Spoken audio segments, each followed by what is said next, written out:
श्री सतगुरु महाराज की जय। ममता ने कल प्रश्न किया था, तो मैं उस भजन को सुनाता हूँ, उसके अर्थ को सुनाता हूँ। उसको आप लोग ध्यान पूर्वक सुनेंगे। कबीर साहब की वाणी है। गगन गरजी बरसे अमी, बादल गहिर गंभीर, चहुदिश दमके दामिनी, भेजे दास कबीर। प्रथमे नगर पहुँचे, परिगो सोग संताप, एक अचंबा हम देखा, जो बिटिया ब्याहे बाप। समधी के घर समधी जाए, आए बहू के भाई, गोड़े चूल्हा दे दे, चरखा दियो रिधाय।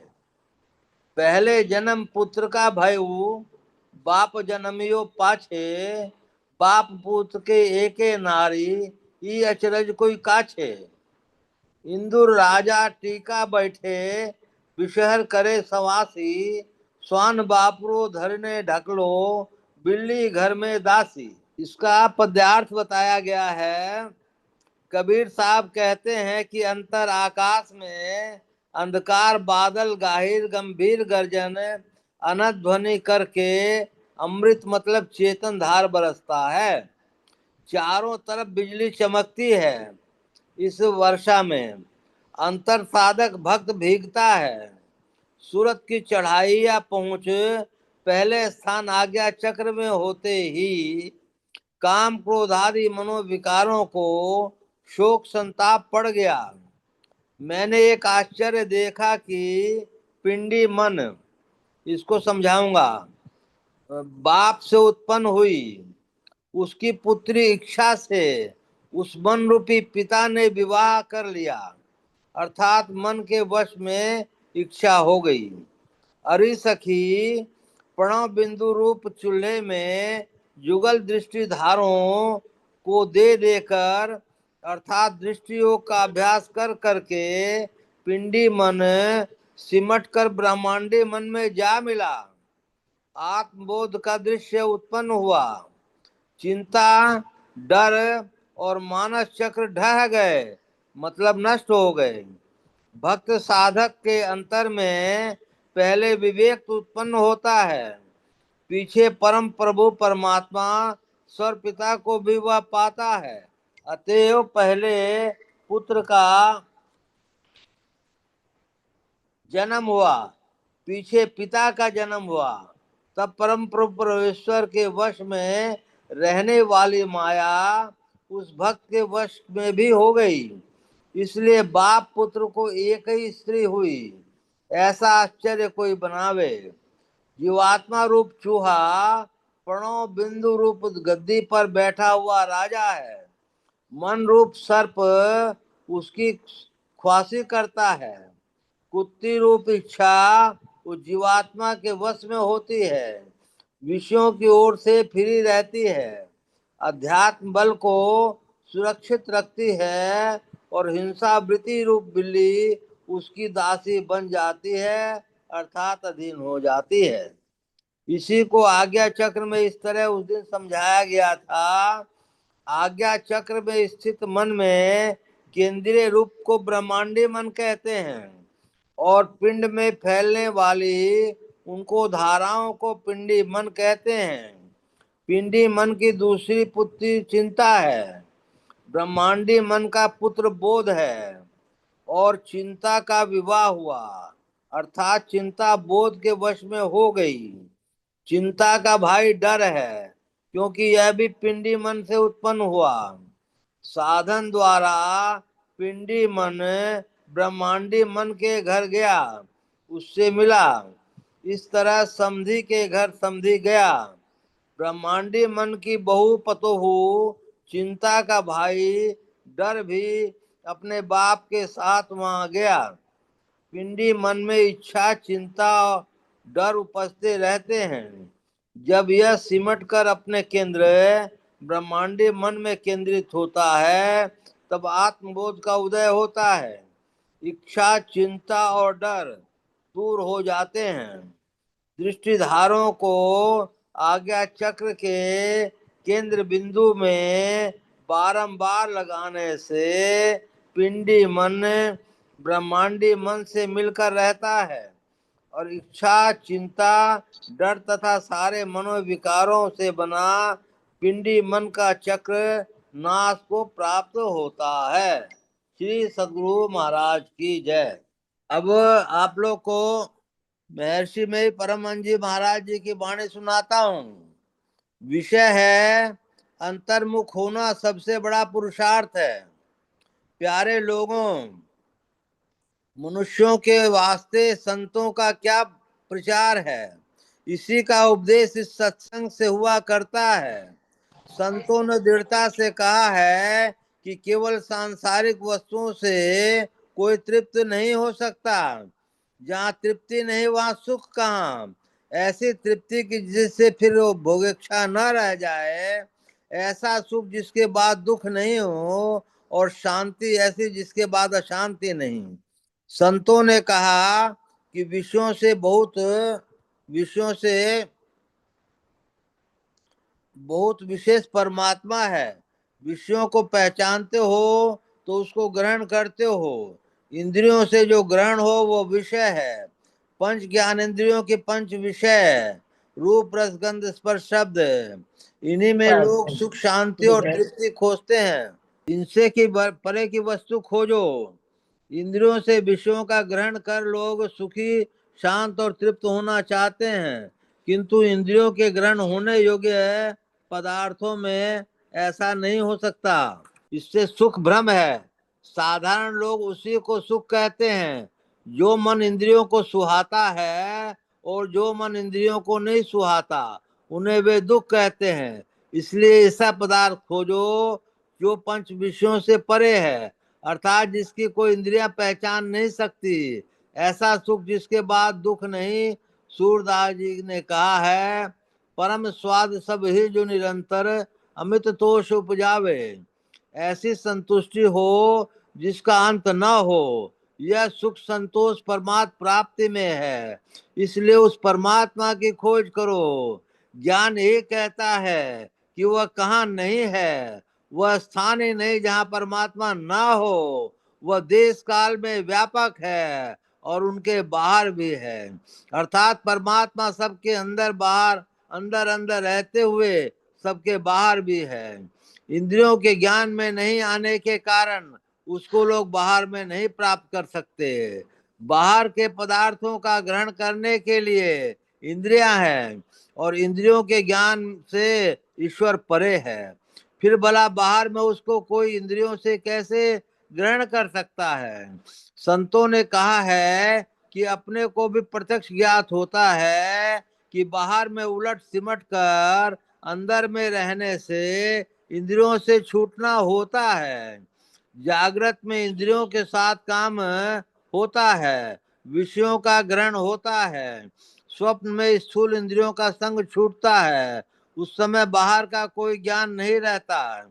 संतों ने जिसके सूरत कहा है वही स्वप्न में अंतर्मुखी हो जाती है, सिमट जाती है। सिमटने से वह इंद्रियों के घाटों में नहीं रहती। जगने पर वह इंद्रियों के घाटों पर आ जाती है। फिर संसार का ज्ञान होता है। इससे जानने में आता है कि अंदर में जाने से विषयों से और इंद्रियों से छूटना होता है। इसलिए यत्न जानकर अपने अंदर में प्रवेश करो। यह शरीर देखने में 3.5 हाथ का है, परंतु यह समुद्र से भी विशेष है। अंतर्मुखी होना सबसे बड़ा पुरुषार्थ है। यह सबसे बड़ा पुरुषार्थ इसलिए है कि बाहर विषयों से अभ्यासी की आसक्ति छूटती है। जैसे जैसे विषयों से छूटता है वैसे वैसे वह परमात्मा की ओर बढ़ता है, ब्रह्म ज्योति को प्राप्त कर ब्रह्म को पाता है और सारी तृष्णाओं से मुक्त हो जाता है।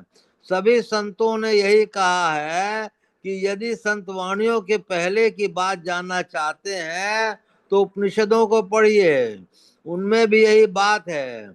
उपनिषद का सार गीता है। यह भी अंतर्मुख होने के लिए ही सिखलाती है। ईश्वर की खोज अपने अंदर करो। जब तक इस ज्ञान को कोई नहीं जानता है तब तक वह सोया हुआ है। जैसे कोई स्वप्न में अनेक काम करे तो भी बाहर में जागृत में जो काम होना चाहिए एक भी नहीं होता। उसी तरह लोग जो माया मोह के विषयों में पड़े हैं वे सोए हुए हैं। इसलिए कबीर साहब कहते हैं, जागृत में जहाँ जीव रहता है स्वप्न में उस जगह नहीं रहता, दूसरी जगह चला जाता है, स्थान बदल जाता है तो ज्ञान भी बदल जाता है। वहां से तीसरी जगह पर जाता है तो वह बेहोश होकर सोता है। जागृत स्वप्न और सुषुप्ति तीनों अवस्थाओं में वह संसार में ही रहता है। यद्यपि वह सुषुप्ति में एक कुछ नहीं जानता, फिर भी स्वप्न और जागृत में जानता और करता है। जागृत स्वप्न और सुषुप्ति इन तीनों अवस्थाओं में सूरत के जाने का और उन तीनों अवस्थाओं में होने का कारण सूरत का अंतर्मुख होना है। जागृत के स्थान से नीचे स्वप्न का और उससे नीचे सुषुप्ति का स्थान है। जब जागृत स्थान के ऊपर हो जाए तब परमात्मा की ओर होना होता है। इसका ज्ञान और युक्ति किसी जानकार से जानना चाहिए। यदि जान भी लिया और उसका अभ्यास नहीं किया तो उससे जो लाभ होना चाहिए वह नहीं होगा। इस कबीर साहब जो जगने कहते हैं उसका अभ्यास करना चाहिए। और दरिया साहब कहते हैं, माया मुख जागे सभी सो सूता कर जान। और गोस्वामी तुलसीदास जी कहते हैं, मोह निशा सब सोवन निहारा, देखिए सपन अनेक प्रकारा। योगी जन जगते हैं, योगी शरीर से बाहर नहीं जाते हैं, अपने अंदर सिमटते हैं। जैसे कछुआ अपने सब अवयवों को खोखड़े में समेट लेता है, उसी तरह जो अपने शरीर में इंद्रियों के घाटों से चेतन को समेट लेता है तब जगता है। जो उस तरह नहीं जगता उसको ईश्वर दर्शन नहीं होता। जो प्रयुक्त तरह से जगता है वह शरीर और इंद्रियों ज्ञान से नहीं रहता और वही आत्मदर्शन परमात्म दर्शन करता है। इसी को संतों के ख्याल से भक्ति करना कहते हैं। भक्ति के मोटे मोटे कार्यों में परमात्मा के पास जाने का जितना सिमटाव होना चाहिए इतना सिमटाव तो नहीं होता, किंतु उससे उस सिमटाव के साधन करने के योग्य बनता है जिससे कि अंदर में विशेष प्रवेश कर सके। संत जन मोटी उपासना में ही भक्ति को खत्म नहीं करते कहते और न बिल्कुल मोटी उपासना छोड़ने को ही कहते हैं। वे मोटी उपासना करने के लिए भी कहते हैं और उसके बाद की भी उपासना करने के लिए कहते हैं। संत मत में इसका ज्ञान लेना चाहिए, पापों से छूटना चाहिए। साधन भजन करने वालों को प्रत्यक्ष ज्ञात होता है कि मैं करता हूँ तो कुछ मिलता है। संतों ने ऐसा क्यों कहा कि आज तुम करो और मरने पर पाओगे, बल्कि कहा कि तुम अपने जीवन में ही प्राप्त करके देख लो कि यह परमात्मा है। इसके लिए पवित्र बनना होगा।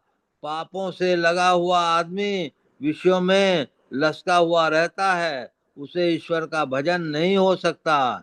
श्री सद्गुरु महाराज की जय। बोलिए प्रेम से श्री सद्गुरु महाराज की जय। जय। मंगल मूर्ति सतगुरु मिलवे सर्वाधार, मंगलमय मंगल करण विनमो बारंबार। धन्य धन्य सद्गुरु सुखद महिमा कही न जाय। जो कछु कहूँ तुमरी कृपा, मोते कछु न बसाए। श्री सद्गुरु महाराज की जय। पुनश्च सब धरती कागज करूं, लेखन सब बन राय। सात समुद्र की मसी करूं, गुरु गुण लिखा न जाए। बोलिए प्रेम से श्री सद्गुरु महाराज की जय।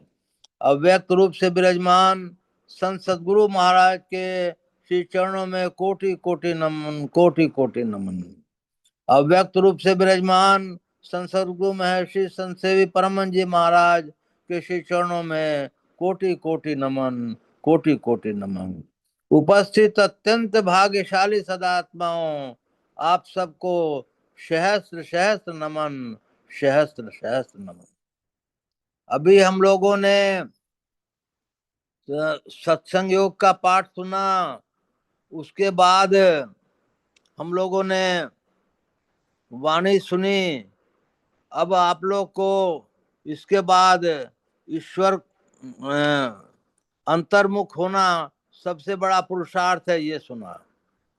हम लोगों का शरीर 5 तत्व और 3 गुणों से बना हुआ है। हम लोगों को लक्ष्य है कि हम लोग परमात्मा को प्राप्त करें। परमात्मा को प्राप्त करने के लिए सर्वप्रथम आया है सत्संग योग में दुर्लभो विषय त्यागो, दुर्लभो तत्व दर्शनम, दुर्लभो सहजावस्था, सद्गुरु करुणा बिना। सद्गुरु का करुणा प्राप्त करना ही मेन है।